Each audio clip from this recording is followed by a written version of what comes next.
La vedette est arrivée sur le port d'Annecy samedi 18 janvier. Son transport n'a pas été de tout repos puisqu'il s'est retrouvé bloqué plus d'1 heure dans la commune d'Aix-les-Bains. Il est la 6e embarcation à rejoindre la flotte de la Compagnie des bateaux du lac d'Annecy.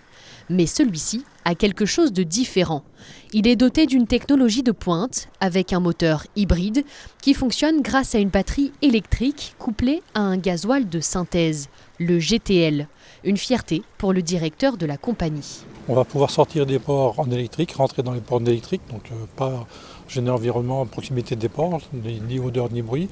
Et de toute façon, déjà que le GTL, on a beaucoup réduit tout ce qui est émission de gaz et d'odeur. La construction de l'Amiral a coûté 1,7 million d'euros.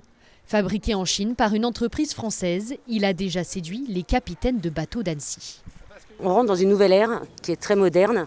On a plein d'écrans tactiles, etc.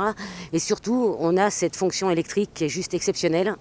On a eu l'occasion de le tester en électrique et il faut reconnaître qu'on se croirait sur un voilier. Il n'y a pas de bruit, il n'y a pas de vibration et on est au fil de l'eau et c'est juste fabuleux, quoi. Ouais. Après plusieurs minutes d'effort, les grues soulèvent l'Amiral. Comme volant au-dessus de l'Imperial Palace, il est finalement mis à l'eau sous l'œil des badauds. L'Amiral assurera des liaisons entre les ports de Doussard et Annecy, en plus de quelques croisières touristiques, dès le printemps.